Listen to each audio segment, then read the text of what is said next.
Hi guys, and welcome back to my channel. I'm Julianne, but more commonly known as Financially Free with Jules on Instagram and here on YouTube. Today I'm going to film a slightly different video. This one is going to go into the differences between Korea and the States. So I've been living in Korea for the last 4 months, and there are 10 big differences so far that I've noticed between Korea and the States. So today we are going to cover that. Starting with number one. Number one is cup sizes. Here in Korea, they use like tiny cups that are maybe 4 to 6 ounces. That's all they can hold. They're like these little, they typically are like stainless steel cups. And that's what they serve their drinks in. And then even glasses, like if you wanted a beer, they come in maybe 8-ounce glasses, but they're tiny. Like in the US, that would be totally unacceptable. And in the States, an average cup size is like 12 ounces. And if you go to a fast food restaurant, you might get a 20-ounce or even a 32-ounce soda if you go to McDonald's. And then of course in the States there's free refills. Here in Korea, no such thing as free refills. Most restaurants and even fast food places, they either come in cans or bottles, or maybe if it comes off the fountain drink, they don't offer free refills. So that's number one. Number two is cutting in front of you. So because Korea is so big and has so many people, and they don't typically say like excuse me when they walk in front of you at the grocery store, at the subway, or whatever. It's just kind of known that there's so many people that you just make your way through, which is so weird to me because even 4 months later, I still say, excuse me, and then walk by someone and they look at me like I'm crazy. But that's not really a thing. I don't think it's because they're trying to be rude. I just think that they would be saying excuse me or sorry all day long just because of the amount of people that they encounter here and how close proximity everything is. Moving on to number three. Koreans really love their karaoke, and it's not like a traditional States karaoke. So in the States, you go to a bar, you put your name on a list, or go up to the karaoke guy and give them your name and what song you want to sing, and they have like all these books, and you do it in front of a whole bar. Here in Korea, not a thing. In Korea, you rent the karaoke room by the hour. Inside that room, there's microphones, there's your book, half of it's in Korean, half of it's in English for different songs. They have give you like a keypad thing, and you type in the song that you want, and it comes up on a screen, and you have control of the speakers, to control the microphones. And typically they serve beer and soju. Soju is huge here. And sometimes they'll even have bar food, very rarely, but typically something to snack on while you're there. But this is like a common thing. They love going out to karaoke. Can I call them a bar? Because it is kind of like a bar, but you get these individual rooms. And then sometimes there's even props like tambourines or wigs, things of that sorts. But they're really fun. If you ever have the opportunity to check out a Korean karaoke place, I highly recommend it. Pretty inexpensive and a lot of fun, especially with a group, because you're only singing in front of the people that you bring into that room. Moving on to number four. 4 is going to be Korean skincare. So everybody talks about Korean skincare. The women's faces here are gorgeous. They don't have wrinkles. They have this pure, complex face that just looks amazing. I'm absolutely super jealous. But appearance here is very big. In the States, we like to be tan because it shows we've been on vacation. But here in Korea, they like to look pale because if you have tan skin, it means that you are someone who's been working out in the fields, which means that you probably don't have money. So they really put a lot of emphasis on having that white, natural, clear skin. And they really like their skincare products. So there are skincare companies and stores on pretty much every street corner. They have Atrium, they have Misha, they have Tony Moly, they have Innisfree. they just, you name it, they have it here, and they have good products, and it's pretty inexpensive in comparison to the same products in the States. So for instance, this is one line, it's only 5 products, but you can see they have eye creams, they believe in emulsion, moisturizer, toner, serum, and they love their sheet mask here as well. Sheet masks are, they'll wear them for 15 to 20 minutes every day, every other day, and that's part of their 10-step regimen. But you guys can do research on your own unless you want to hear more about the Korean skincare and 10-step beauty products. Drop that below and I'll make another video specifically on that. Number 5 is housing. So in the States, it's common when you get married that, or even if you're single but you're successful, that you own your own house, typically a single family home. Here in Korea, single family homes are not really a thing. So there's 2 things that go into housing here. A, the amount of people that live here requires a lot more high-rise buildings. So pretty much everyone lives in a high-rise. Now, you can rent or you can buy them. There are the options to buy, just like we would in the States. But the other big thing here about housing is most Koreans live with their parents until they get married. Most. I can't say all because times are changing, but the more traditional approach is to live with your parents until you get married, and then upon getting married, then you would move out and have a place with your spouse. So that's slightly different in the States. You know, you go to college or maybe a trade school, or right out of high school, you get into an apartment typically. You might purchase something, or you might live with your significant other prior to getting married. Not all cases, but in a lot of cases that does happen. But the big thing here is no single family homes. Tons of high-rise apartments and condominium buildings, but very, very few single family homes. And the ones that you do find are typically out where more of the farming communities are. Not in the city. It's too expensive to have a single family home, and not realistic for the amount of people that live in such a small area here. Number 6 there are no brunch spots here. Well, I take that back.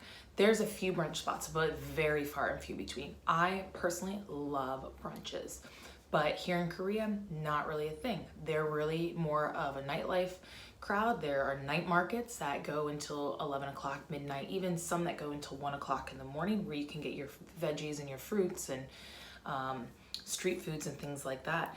But they just don't get up that early. A lot of these establishments do not open until 10 or 11 o'clock in the morning, which is so abnormal because being in the military, we get up really early and we are used to getting and going. But here, not so much. So brunch isn't really a thing. And if you do have brunch, there's always kimchi and rice, maybe steamed eggs on the menu, which seems really weird for an American, but that they love it and they eat it and they don't have any problems with eating it for breakfast. So that's a big one here, no brunch spots. Number 7. Guys, I really had to think about my number count on my hands. Don't judge. Number 7 is no public pools, right? So another weird thing, like in the States, people have their own pools. In community complexes, there are pools. You can go to the YMCA, almost every town has one, right? Here, not a thing. And when you do see them at a pool, not if you see them at a pool, but if you see them at the beach, because there are beaches here, they're fully covered, head to toe, fully covered. Again, it goes back to this look of purity and having that white skin. Public pools, even the apartment complexes and condominium complexes here don't have pools. It's just not a thing, which is super mind-blowing to me to a certain extent, because it gets 100 degrees here during the summer months and 90+% humidity with no pool. So no real place to cool off. Now there is a place where you can go whitewater rafting. I do have a video on that, but in general, you go to the beach and they're fully covered. And even the beaches here directly in Korea were pretty cold to my standards. So Number 8. Yeah, that's 8, right? Okay, 8. Number 8 is the rest stops here. Oh my goodness. The first time I went to a rest stop here, my mind blown. Let me tell you, just blown, right? The rest stops so clean. In the women's restrooms, they'll be, a lot of times outside of them, they will have like what stalls are open, and they'll be color coded. Green means open, red means in use. And they even have like vanity setups where they have like the lights and a little stool and a place for you to put your makeup on, do your makeup, and places even to plug in curling irons and blow dryers. Blows my mind, but they're so clean. Like, you won't find trash. There's not pee on the toilet seats. There's not toilet paper all over the floor. They don't smell bad. Mind blown, right? The second cool thing about rest stops here is that they serve like food, not fast food. They serve traditional Korean food. So your udon noodles, your spicy cheesy ramen, your pork cutlet with rice, and you just go up to a screen, push what button you want. It's 3,000 to 7,000 won, which is like 250 to 550 for a lunch, and they serve it to you on real plate, on a real tray with silverware, and then you can go over and get a glass of filtered water in a sterilized like stainless steel cup, and then when you're done, it's kind of like cafeteria style. You put your trash away, you drop your silverware in a bin, your plates in a bin, and then you know, push it through so that it can get washed. But it's so inexpensive and it's so good, and I'll try to link a video of what a typical rest stop looks like, because they're awesome. Plus there's always a coffee shop, or 3 or 4 sometimes even at a rest stop, because Koreans absolutely love their coffee. And there's always a convenience store. And then most of them have a street food section where they have street food vendors like lined up, and you can go and you can get your fried potatoes or churros or whatever. They have a whole bunch of just Korean street food, right? Number 9, almost done, guys. All right, number 9 is that they do not tip here, right? No tipping. If the menu says the meal is 10,000 won, that's what you're paying, is 10,000 won. You're not paying any additional for taxes. You're not paying anything more for tips. You are paying 10,000 won when you leave the restaurant. I love it. I know when I walk into a place exactly how much I'm going to spend, and I never have to worry about busting my budget. So if I look at the menu and it says 10,000 won, and then it might say 2,000 won to add cheese or rice cakes or something like that to the meal, right? Then I know it's gonna be 12,000 won when I leave. There's no additional fees for large groups, because Koreans love eating in large groups, and their dinners typically take an hour and a half to 2 hours. You're supposed to enjoy the company that you eat dinner with. There are very few fast food places, and the fast food places that you will come across are just as expensive as if you just sat down and had a meal with someone and actually had a conversation. So no tipping, no taxes. Well, there's taxes, but it's included in the price. So what you see is what you pay.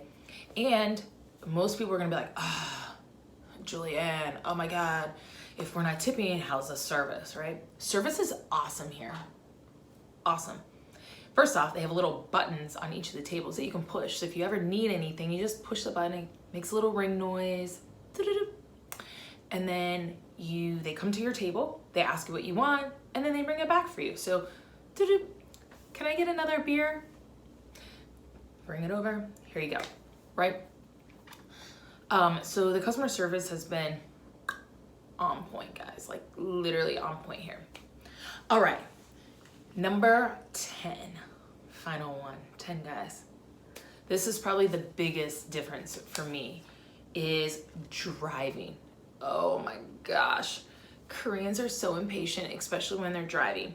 So there's a couple things I didn't know until I got here. A, I can't read any of the signs because I don't read a lick of Korean, or Hangul, not Korean, but I don't read it, I don't understand it. I look at a sign, if it has a person walking, probably means a crosswalk's coming up. I did, however, pass my Korean driver's test, so no judgment there.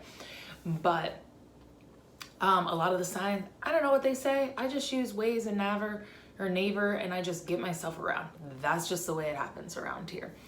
But they are very impatient, so horn honking is very normal here. They do not get over for ambulance, which is so weird to me. An ambulance be driving, lights and sirens on, everyone just kind of looks at it, but just keeps driving, like no big deal, right? Police officers here, their job isn't to pull you for speeding or disobeying traffic laws.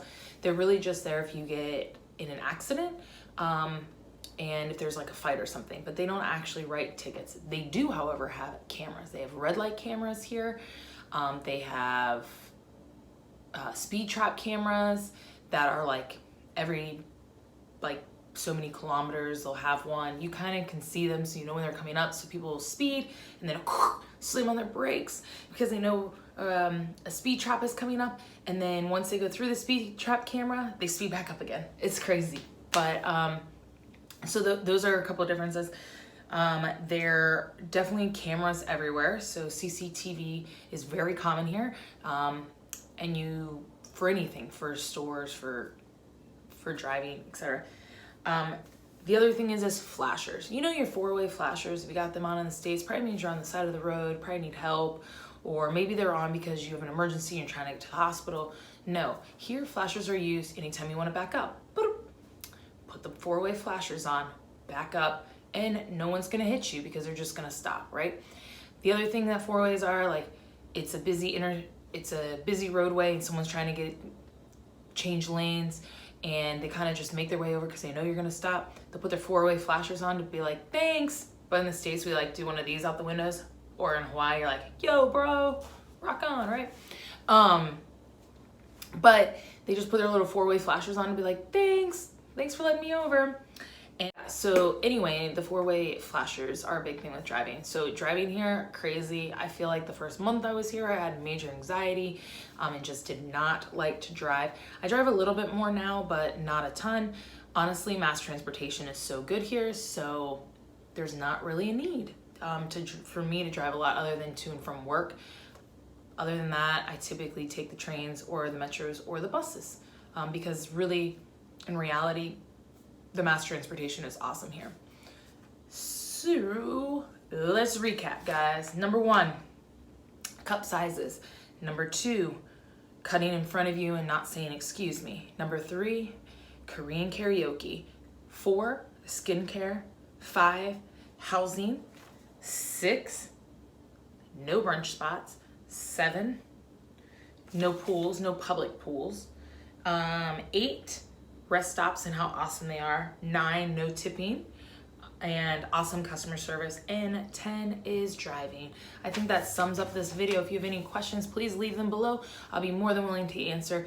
If you haven't subscribed yet, please go ahead and push the subscribe button. Most of my channel will be focused on budget and finance, but occasionally I will throw in the random travel video because I am stationed in Korea, and why wouldn't I make some videos while I'm here? So anyway, thank you for watching.